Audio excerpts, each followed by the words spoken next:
Hermanos, muy buenos días. Continuamos con el Catecismo Ortodoxo de Hercules Collins y hoy vamos a abordar dos preguntas, la 66 y la 67, de manera abreviada, porque ya hemos hablado lo suficiente de los sacramentos a los que les damos el nombre de ordenanzas, que ya no hay que adentrarnos o repetir algo de lo que ya hemos afirmado.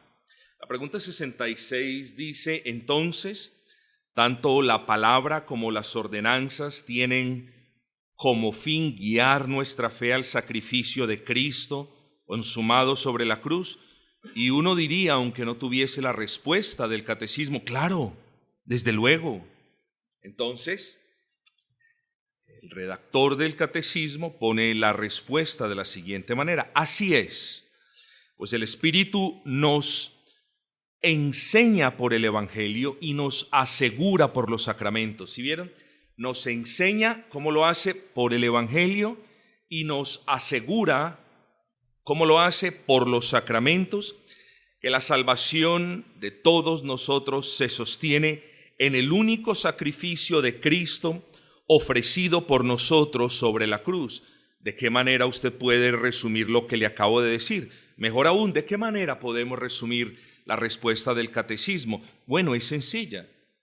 Nosotros la podemos resumir de la siguiente manera: el Espíritu nos enseña por la palabra a Cristo, y son los sacramentos o las ordenanzas las que robustecen y fortalecen nuestra fe en Cristo, todo sobre la base del sacrificio de nuestro Señor en la cruz del Calvario. Lo que quiere decir que aparte de lo que hizo el Señor por los suyos en la cruz del Calvario, ninguno puede obtener ningún tipo de beneficio espiritual, ninguna gracia fortalecedora, ningún ánimo perseverante, absolutamente nada. Así que el propósito de esta pregunta es resaltar que tanto la palabra como las ordenanzas tienen un mismo fin. No estoy diciendo que no tengan otros fines, sino que en el contexto de esta pregunta tienen un mismo fin. La palabra que usted lee, la palabra que usted escucha en el contexto de la iglesia, y claro, las ordenanzas que se dan en el contexto de la iglesia tienen un mismo fin. ¿Cuál es ese mismo fin? Y por qué usted se debe interesar en participar de ellas cada vez que la iglesia lo convoque. Sencillo, ese fin es fortalecer nuestra fe. Por eso solemos decir que cuando un hermano se acostumbró, como lo vamos a ver en Hebreos capítulo 10, versículo que ustedes conocen, a no venir a la iglesia, no solamente es la iglesia la que sufre por el mal testimonio de uno de sus miembros, sino que el perjudicado al no aceptar las convocatorias de la iglesia no es la iglesia, es el que queda privado de las bendiciones que Dios dispensa colectivamente en el contexto de la iglesia. Hermanos, no derivemos esperanza y consuelo de razonamientos antibíblicos. No pensemos que es que yo me quedo en casa, yo sé que Dios conoce el corazón, pude hacer un esfuerzo y no lo hice, y de igual manera Dios es Dios y Dios nos va a bendecir. Mentiras, es un razonamiento falaz. Dios dispensa bendiciones a los suyos, sí, donde quiera que ellos estén, sí, pero es en el contexto de la iglesia que dispensa bendiciones particulares. Y nosotros no podemos, hermanos, razonar de una manera contraria a la palabra de Dios. Pero ¿qué significa eso de sobre la base del sacrificio consumado del Señor Jesucristo? Bueno, significa que al participar con fe del ministerio de la palabra, al leer la palabra con fe, al participar con fe de las ordenanzas, nuestra confianza en Dios es afirmada, nuestro amor por Dios es incrementado, nuestra comunión con Dios es fortalecida. Esas cosas, entre muchas otras que podríamos listar, son bendiciones que el creyente recibe cuando lee la palabra con fe o cuando participa de las dos ordenanzas del nuevo pacto con fe. De lo anterior se concluye que tanto los beneficios de la palabra como aquellos que proceden del Espíritu por medio de la fe, cuando el creyente participa en las ordenanzas, pertenecen únicamente a los elegidos. Eso suena muy grosero, pero no es así. Porque puede que entre ustedes haya algún elegido que aún no haya venido a Cristo. Pero el punto teológico que les quiero resaltar es que no podemos decir, mis amados hermanos, que hay bendiciones particulares en la lectura de la palabra y en la participación de las ordenanzas para quienes no son cristianos. Eso no lo podemos sustentar. Hay algunos favores y misericordias de orden no salvífico general para todos. Pero las bendiciones particulares, el fortalecimiento de nuestra fe, el robustecimiento de nuestro amor por Cristo, la convicción más aferrada a Cristo, esas bendiciones las tenemos aquellos por quienes Cristo murió en la cruz. Pastor, ¿y cómo es esa respuesta posible? Por lo que nos dice el catecismo. El catecismo nos dice, hermanos, que nuestra salvación se sostiene en el único sacrificio consumado por el Señor Jesucristo sobre la cruz. Así que todos los beneficios, hermanos, recaen solo sobre aquellos por quienes Cristo murió. ¿Y qué de aquellos por quienes Cristo no murió? Bueno, de ellos, si no lo hacemos de una manera despectiva ni grosera, por supuesto que no. Nosotros somos, creo, o mejor, tengo la convicción, calvinistas históricos, pero no somos esos déspotas hipercalvinistas que para nada nos deben simpatizar porque tergiversan y dañan el evangelio. Pero hermanos, ¿qué de aquellos por quienes Cristo no murió? Bueno, ¿cuál es el estado de ellos? No es un estado de gozo, no es un estado de certeza, es un estado de miseria. Y cuando hablamos de que alguien está en un estado de miseria, ¿qué debemos ser nosotros para esas personas? Misericordiosos. La miseria se sana temporalmente con misericordia. Bueno, los no elegidos, las personas que aún no han creído, ellos reciben misericordia. Claro, no podemos comparar esa misericordia general con las gracias particulares que emanan de nuestro Señor Jesucristo y de su sufrimiento pagando el precio de nuestros pecados. Así que debemos entender en última instancia que el fortalecimiento de la fe es solo para aquellos que han tenido fe. ¿Cómo vamos a hablar del fortalecimiento de la fe para alguien que no tiene fe? Es un imposible lógico, no podemos afirmar tal cosa. Pero nótese de igual modo que la respuesta nos presenta al bendito Espíritu Santo como aquel que nos enseña por la palabra y que nos asegura en la fe por las ordenanzas. La respuesta a la pregunta dice, léala usted también, pues el Espíritu Santo nos enseña por el Evangelio y nos asegura por las ordenanzas que la salvación de todos nosotros se sostiene. Usted puede interpretar esto, se afirma, se apoya en el único sacrificio de Cristo. Detengámonos un momento, hermanos, y apreciemos la centralidad del Espíritu Santo aquí en esta respuesta. Centralidad del Espíritu Santo. Podríamos pensar que la centralidad de este versículo está en el Señor Jesucristo y no nos equivocaríamos, o que está en el sacrificio consumado en la cruz del Calvario y no nos equivocaríamos. Pero es que, hermanos, hay más enseñanzas. Nótese que el Espíritu Santo cumple dos funciones, nos enseña con la palabra y fortalece nuestra fe en la participación de las ordenanzas. Entonces vamos a ver eso de nos enseña por la palabra. Claro, hermanos, pero antes de eso, ¿qué nos va a enseñar el Espíritu Santo si no podemos entender? ¿Qué le voy a explicar yo a un estudiante de tercer bachillerato trigonometría cuando no sabe ni siquiera factorizar?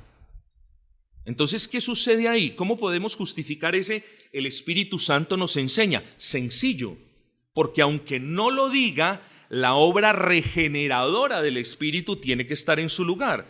porque si el hombre natural no es regenerado para que comprenda la verdad del Evangelio, es como si le estuvieran hablando chino.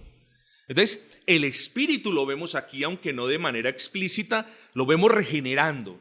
Presuponemos antes de leer que el Espíritu enseña por la palabra, presuponemos que el Espíritu ha regenerado. ¿No es así, hermanos? Entonces, claro, el Espíritu regenera, capacita, abre la mente, el entendimiento y entonces enseña. Porque no podemos decir que el Espíritu enseña y que el pueblo de Dios no entiende. El Espíritu enseña porque el pueblo de Dios está capacitado para entender. Entonces, es cierto que por medio de la palabra el Espíritu implanta la fe salvadora y una vez la fe salvadora está en el corazón del hombre regenerado, entonces ahora sí nos puede enseñar. ¿Pero qué nos enseña? Les voy a decir que no nos enseña. El Espíritu Santo no nos enseña a interpretar sueños. El Espíritu Santo no nos enseña a hablar en lenguas o en la glosolalia extraña y antibíblica de la que quizás algunos hablamos en tiempos pasados. El Espíritu Santo no nos enseña a hacer desorden, porque todo en la iglesia, 1 Corintios 14:40, todo debe hacerse decentemente y en orden. Entonces, ¿por qué en nombre del Espíritu Santo hay desorden en la iglesia? ¿Saben por qué? Porque el Espíritu Santo no está en la iglesia. Entonces, ¿qué nos enseña? Hermanos, bien decimos que Cristo es nuestro Maestro y es la hermosa realidad de uno de sus oficios.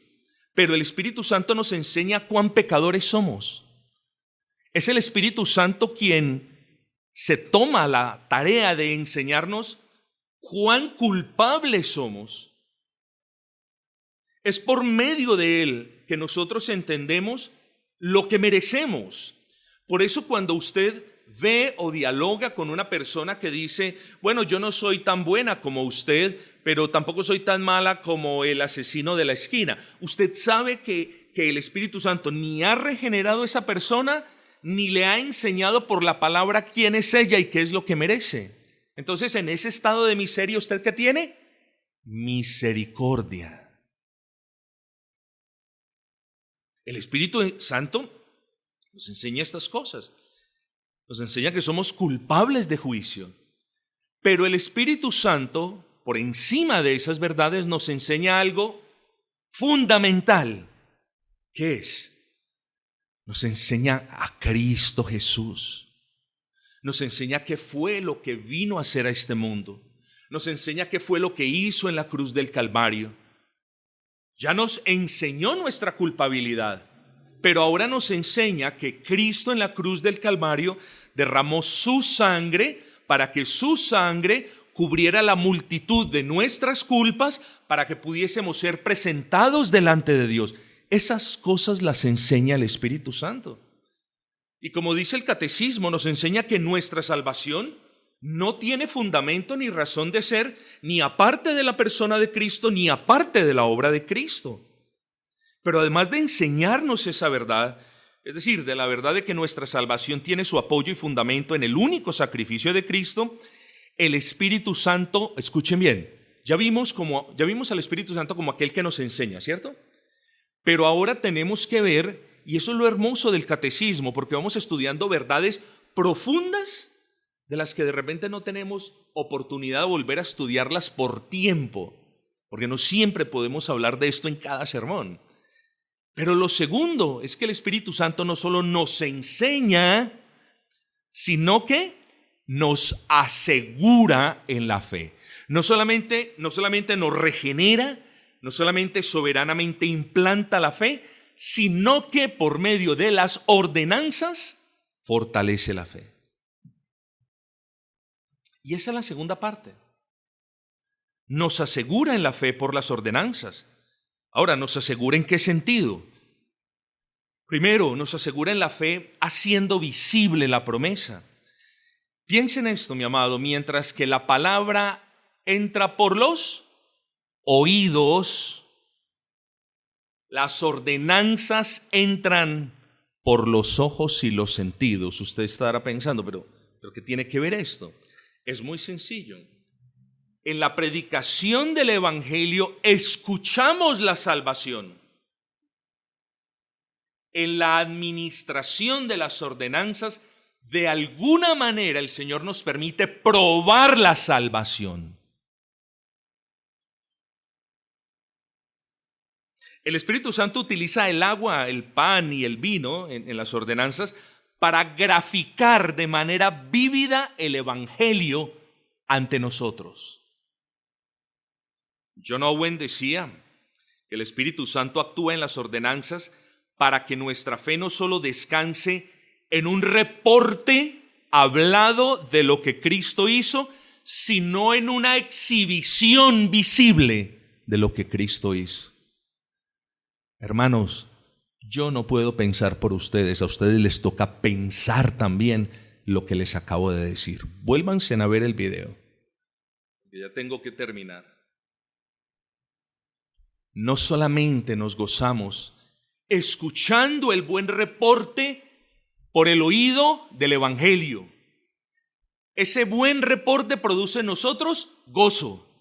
No ha de producir gozo y certeza participar en esos elementos que grafican lo que Cristo hizo por nosotros. La respuesta es sí, también. Por eso los probamos.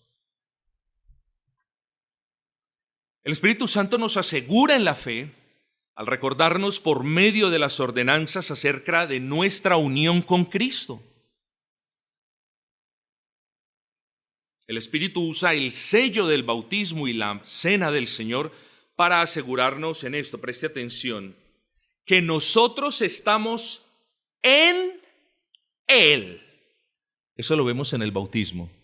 En el bautismo podemos decir nosotros estamos en Cristo.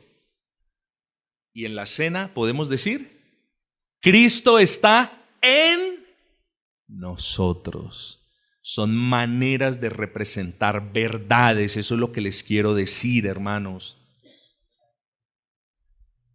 Cuarto, nos asegura en la fe porque las ordenanzas son el sello de los cristianos del nuevo pacto. Es decir, las ordenanzas funcionan como las arras o como la garantía de nuestra herencia, por lo que participar en ellas con fe nos asegura que tenemos derecho a todas las promesas del nuevo pacto. La pregunta 67, pues no la voy a explicar, porque ya se me acabó el tiempo y nos comprometimos a pocos minutos. ¿Cuántos sacramentos ha ordenado Cristo en el Nuevo Testamento? Todos sabemos, bautismo y cena. Los católicos romanos añaden 5 más. Confirmación, penitencia, ordenación, extrema unción y matrimonio. Entonces no vamos a adentrarnos en esto porque literalmente el catecismo no hace énfasis en esto. Entendemos, hermanos, que Cristo nunca los ordenó, que no tienen fundamento bíblico, así que pasamos de largo y negamos estas cuestiones, algunas de ellas como carentes de fundamento escritural y otras de ellas como herejías antibíblicas.